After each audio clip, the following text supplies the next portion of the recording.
السلام عليكم ورحمة الله وبركاته.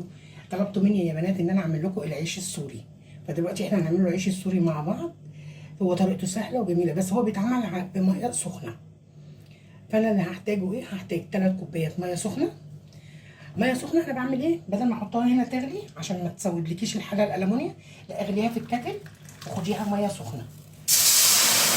هغلي كده مية سخنة.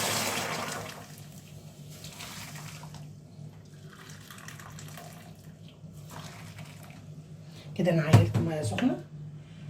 هحتاج ربع فنجان، نص فنجان زيت، بمقام 3 معالق زيت. هحطهم كمان كده.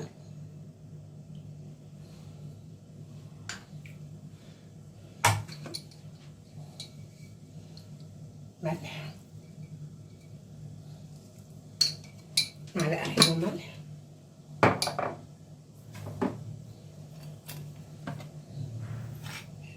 سكر، وهحتاج معلقه خشب.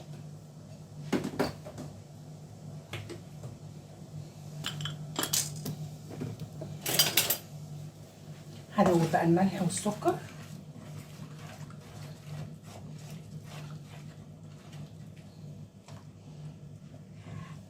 هعاير برضك بالكوبايه المعياريه 3 كوبايات دقيق ونخليهم انا كمان كده. دي بقى انا معايرهم ونخليهم. ماشي، هتبتدي بس الميه تغلي معايا وهنزل بيهم على الميه كده. انتوا لو واخدين بالكم ان الميه ايه بتغلي اهي. بسم الله.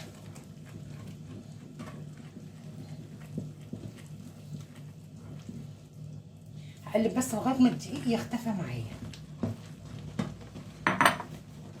طفيت النار وهبتدي بس ايه اقلب.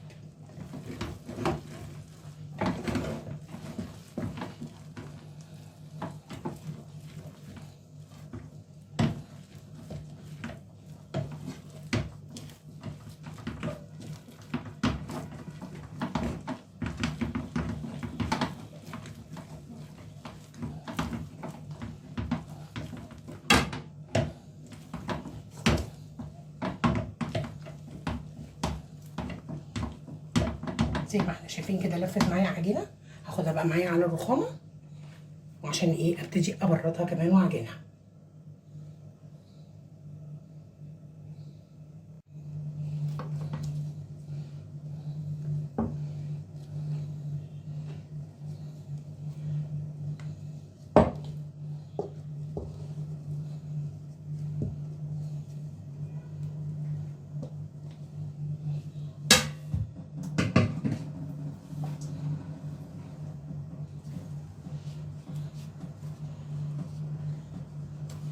هبتدي تاني اقلبها لغايه ما ابتدي ان انا اقدر احط ايدي عليها، بس هي ايه لسه سخنه.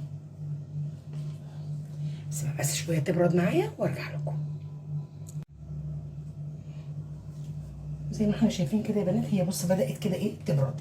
فانت بالتنك تعمليها لغايه ما تحسيها ان هي ايه بردت معاكي او تستحمليها. بس انا بعملها كده عشان ايه انعمها، خليها ايه عجينه ناعمه معايا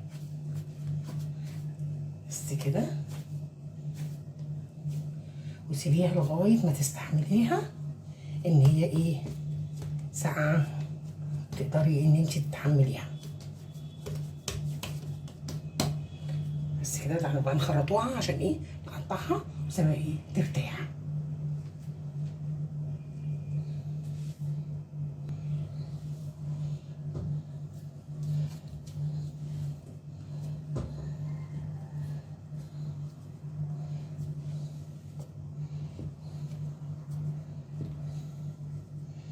هقطعها كده ايه على 8.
وهغطيهم وهسيبهم يرتاحوا شويه ونرجعوا نفردهم.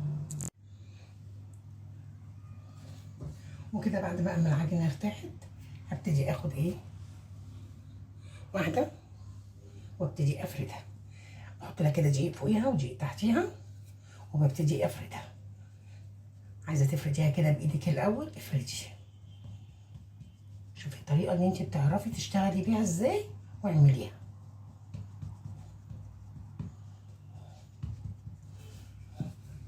بفرد انا فرده كده وبلف وبفرد كده تاني عشان تدور ايه معايا.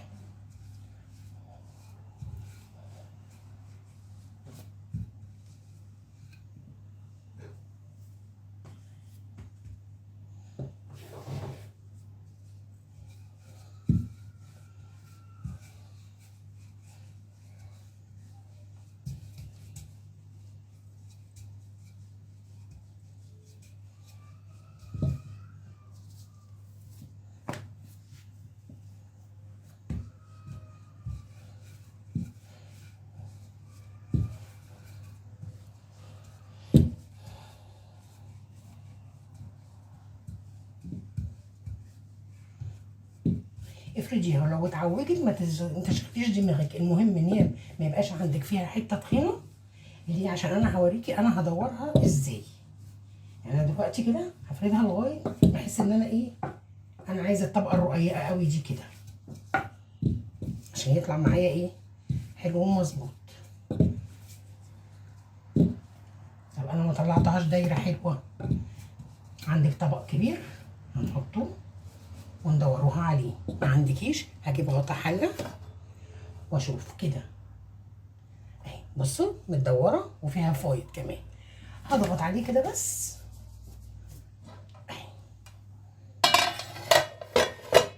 وهلم الزياده.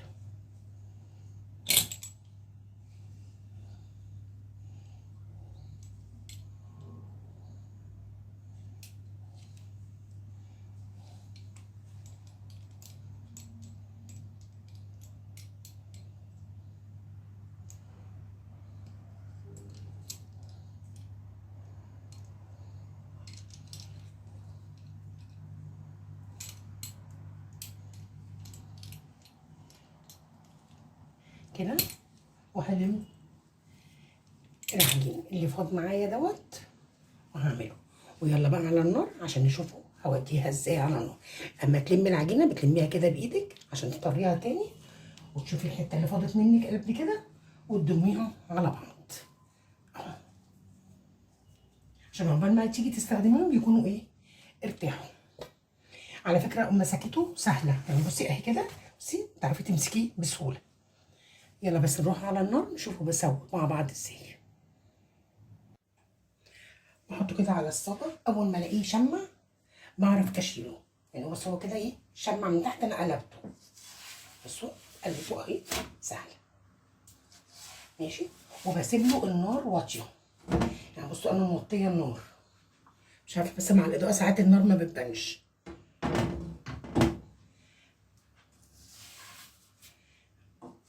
بس تصبري عليه تديله وقته ان هو ياخد وقته في النار، ما تستعجليش وتغلي النار عشان ما تحرقهوش.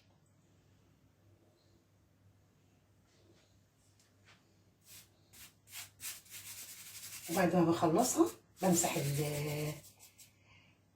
الجريلا ديت تاني عشان لما اجي اسوي بقيه الدقيق دوت ما يحرقش معايا.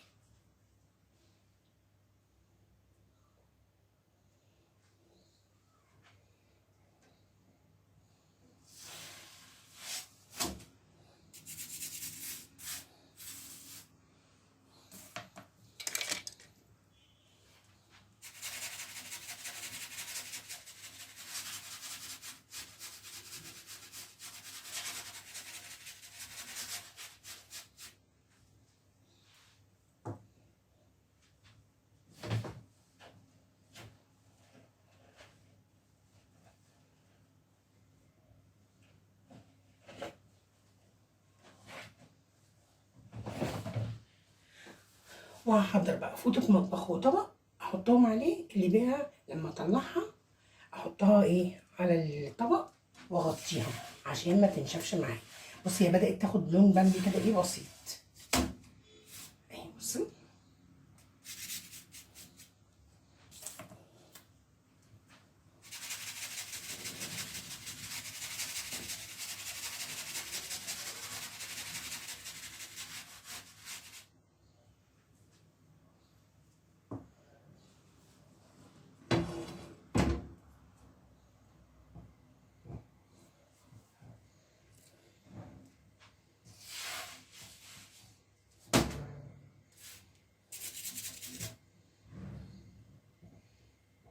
هو كده استوى معايا اهو. بس بقى طبق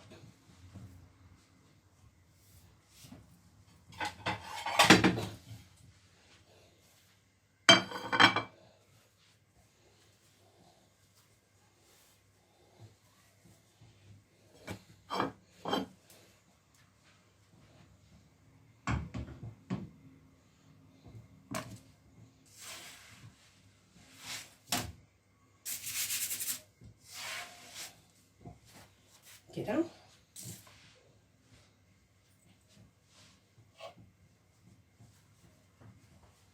وامسك الدقيق ده كده امسح.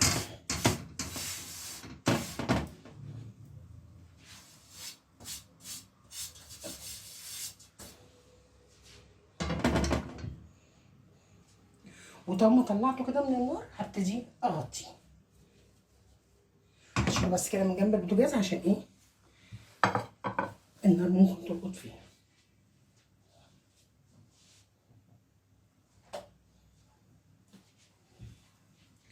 بص بقى اجيب التانية واحطها.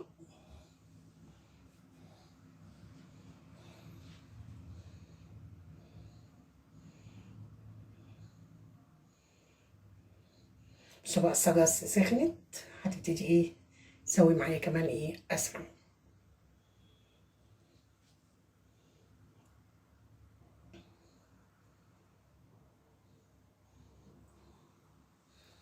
واللي شايفه ان الفكره صعبه عليها مش عايزه تجرب، تشتري عيش سوري جاهز.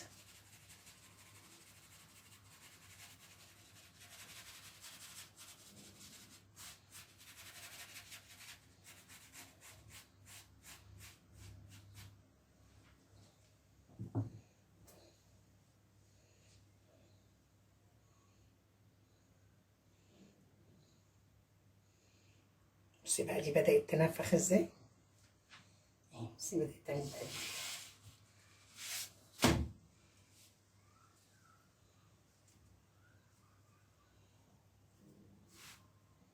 بصي.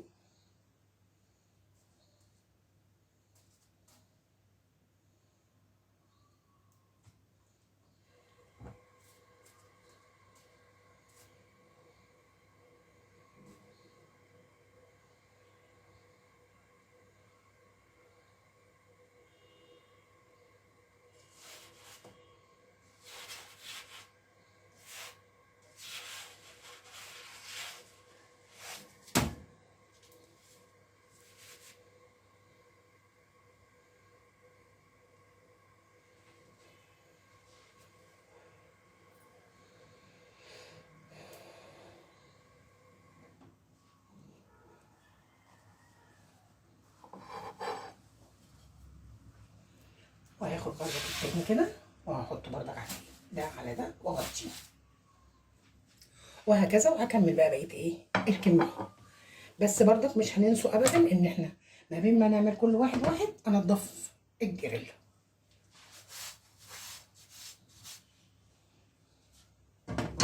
هكمل بقى هنا ايه الباقي. وكده يا بنات العيش السوري لما خلص، بصوا بقى انا عايزه اوريه لكم بقى ايه كده كله على بعضه اهو. بصوا الطري كله ازاي.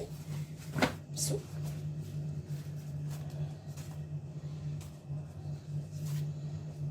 بصوا الرغيف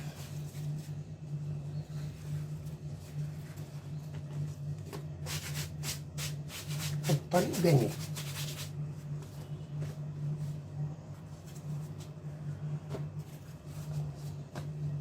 كده بقى مستنياكم بقى تجربوه وتقولي لي ايه رايكم في العيش السوري وعرفتوا تعملوه ولا لا.